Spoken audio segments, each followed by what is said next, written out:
مشکل ہوتا ہے نا جب اسی بھری دنیا میں کوئی ایک ایسا انسان بھی نہ ہو جس کو کھل کر آپ بتا سکے کہ زندگی کتنی کٹھن گزر رہی ہے۔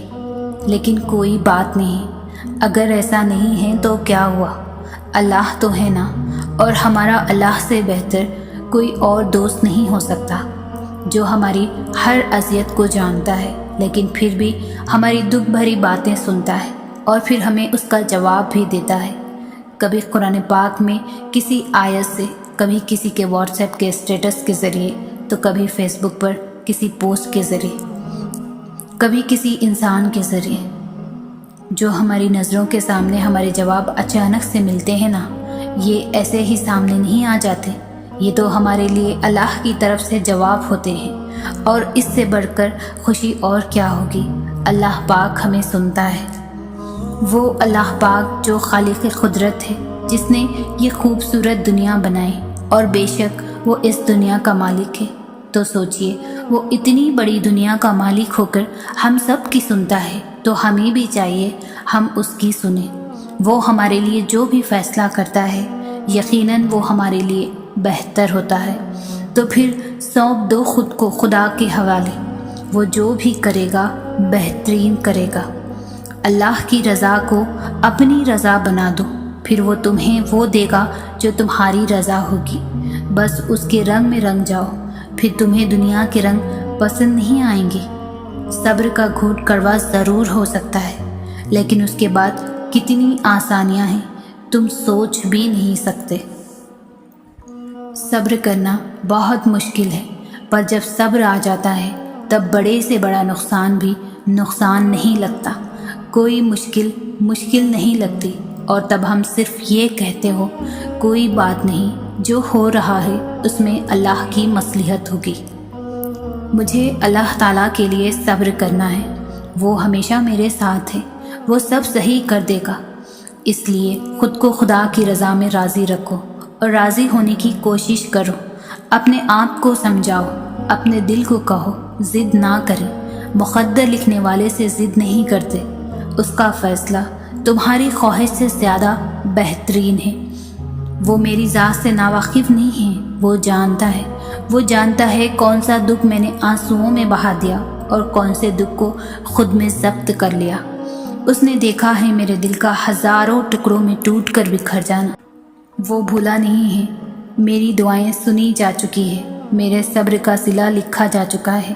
اب تو بس یقین کے معجزے دکھائے جائیں گے تاکہ ہم جان سکیں مخلص دل اختتام میں ہمیشہ جیت جاتا ہے۔ اللہ کے سوا اور کون ہے جو تمہارا دوست ہے؟ کوئی نہیں۔ انسان کبھی تمہارا سچا دوست نہیں بن سکتا۔ رب اور اس کے بندے کے رشتے کے علاوہ کوئی رشتہ ہمیشہ کے لیے نہیں ہوتے۔ انسان کی دوستی بھی ایک دن ٹوٹ جاتی ہے، مان توڑ دیتی ہے، انسان خفا ہو جاتا ہے، لیکن اللہ سے دوستی کبھی نہیں ٹوٹتی۔ وہ اپنے بندے کا مان کبھی بھی نہیں توڑتا، وہ خفا نہیں ہوتا۔ وہ تو ایسا ہے، تم اس کے پاس ایک قدم بڑھاؤ گے، وہ 4 قدم بڑھائے گا۔ ہاں، کیونکہ انسان خدا نہیں ہوتا۔ انسان آپ کو کبھی نہیں سمجھ سکتا، وہ صرف اپنے ظرف کے مطابق آپ کو جانتا ہے۔ پھر بھی انسان کبھی دوسرے انسان کو سمجھ نہیں سکتا۔ اگر انسان خود کو اگلے انسان کی جگہ پر رکھ کر سمجھنے کی کوشش کرے تو سمجھ سکتا ہے، لیکن ایسا کوئی نہیں کرتا۔ اللہ کے سوا ہمیں کوئی نہیں سمجھتا۔ جب خود اللہ نے فرمایا ہے، میں تمہارا بہترین دوست ہوں، انسانوں سے امید لگاؤ گے تو بکھر جاؤ گے۔ انسان کبھی امیدوں پر پورا نہیں اتر سکتا۔ تم وہی امیدیں اپنے پیدا کرنے والے سے لگاؤ، وہ تمہارا مان، تمہاری امید کبھی نہیں توڑے گا۔ انسانوں سے رشتے بھی اللہ نے ہی ہمیں دیے ہیں نبھانے کے لیے، سمجھنے کے لیے، مگر ان سے کبھی کچھ ایکسپیکٹ مت کرنا، کیونکہ امیدیں کے پیالے خدا کے سوا کوئی پوری نہیں کرتا۔ جب وہ تمہیں غم کی گہرائی میں لے جاتا ہے، پھر صبر اور یقین کے ساتھ واپس بھی تو لے آتا ہے۔ تمہارے بکھرے ہوئے وجود کو اس پر یقین کی طاقت سے واپس سمیٹ بھی لیتا ہے۔ صبر آسان نہیں ہوتا، لیکن حالات کو سمجھتے ہوئے صبر ہی ہمارا آخری حل ہوتا ہے۔ وہ صبر جس کے بعد ہر کسی کے لیے ایک معجزہ ہوتا ہے، وہ صبر جس کے بعد پھر ایک نئی خوشی سجا دی جاتی ہے۔ پھر غم کس بات کا جب ہر تکلیف کے بعد تمہارے ساتھ اللہ ہے اور اس کے ساتھ کے بعد تمہارے لیے راحت ہی راحت ہے۔ کبھی اللہ کسی کو فوراً ملا دیتا ہے دعا مانگنے کے بعد، جیسے حضرت موسیٰ علیہ السلام کو ملا دیا ان کی والدہ سے۔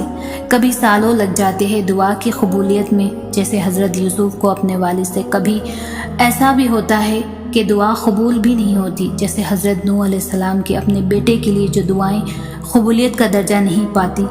اس دنیا کے لیے اس کا اجر اللہ آخرت میں دے گا اپنے بندوں کو، اور اس اجر کو دیکھ کر بندہ اپنے رب سے کہے گا کاش میری کوئی بھی دعا قبول نہ ہوتی۔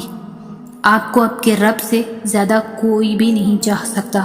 جو آپ کو نہیں ملا اس میں یقیناً کوئی بہتری ہے، لہٰذا دعا ضرور کریں اور اللہ سے خیر مانگتے رہیں۔ بے شک اللہ اپنے بندوں پر بے حد مہربان ہے۔ بے شک بس اللہ تعالیٰ پر بھروسہ رکھنا چاہیے۔ ہم انسان ہیں، بھٹک جاتے ہیں، مگر جب اس کے طرف جاتے ہیں تو پھر ٹوٹتے نہیں ہیں۔ یقین کامل رکھیں، صبر کی ہر حد پار کر جائیں، اس کے احکامات کے سانچے میں ڈھال دیں اور ہر آزمائش پر الحمدللہ کہیں۔ پھر زندگی کا بدلتا روپ دیکھیں گے، کن فیکن ہوتا دیکھیں گے۔ اللہ تعالیٰ کو ترجیح دیں، وہ تمہیں ترجیحات کی بلندیوں پر پہنچا دے گا۔ آج اس کی مانو گے تو کل تم مقدر کے سکندر ہوگے۔ رات کے آخری پہر میں کی ہوئی تمہاری اللہ سے باتیں تمہارے سکون کا وہ باعث بن جائیں گی جو تمہیں کبھی ملا ہی نہیں ہوگا۔ وہ تمہیں صبر عطا کر کے تمہاری بے بسی کو ایسے دور کر دے گا کہ تمہارے دل میں حقیقی اڑان پیدا ہونے لگے گی۔ اس کی یہ چاہ ہے کہ تم اس کی چاہ میں راضی ہو جاؤ۔ تمہارا مانگا ہوا ایک قطرے کو وہ کیسے سمندر بنا کر عطا کر دے گا تم سمجھ ہی نہیں سکتے۔ اس کی مصلحتوں کو دیکھنا، وقت کے ساتھ ساتھ وہ کیسے تمہارا دل بدل دے گا۔ ہاں تم لا علم ہو اس کی اس قدر محبت سے، وہ گزری ہوئی تلخیاں اب جب یاد آتی ہے اور جب پھر سے وہ سب میرے سامنے دہرا جاتا ہے تو مسکرا کر الحمدللہ کہتی ہوں، کیونکہ اگر میں ان تکلیف وہ راتوں سے اور تلخیوں سے پھر دنوں سے نہ گزرتی تو آج اللہ کو نہ پایا ہوتا۔ وہ مجھ سے کتنی محبت کرتا ہے، کبھی محسوس ہی نہیں کر پاتی، تب سمجھ ہی نہیں پاتی۔ اللہ مجھ سے پیار ہی نہیں کرتا، اور کہتی اس کے لیے تو سب ممکن ہے نا، جو میں چاہتی ہوں وہ کر دے۔ پھر مانوں گی اس کی محبت اور خدائی کو۔ اس حد تک گمراہی میں جی کر یہاں تک آئی ہوں، اب اس کی محبت بھی محسوس ہوتی ہے اور مصلحت بھی سمجھ میں آتی ہے۔ بے شک اللہ اپنے بندوں سے بہت پیار کرتا ہے۔ اس کو اپنا ہر بندہ، چاہے وہ اچھا ہو یا برا، سب محبوب ہے۔ ہمیں اپنے اچھے بھلے کا علم نہیں ہوتا، مگر اس کو ہوتا ہے۔ وہ ہمیشہ سے ہمیں بہترین سے نوازنا چاہتا ہے، برے سے گزار کر بہتر تک لے آتا ہے۔ گمراہی کے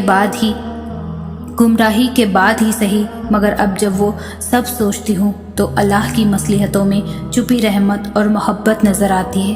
اس کا مجھے ہر بار بچانا اب نظر آتا ہے، مجھے مجھ سے گزار کر خود تک لایا ہے۔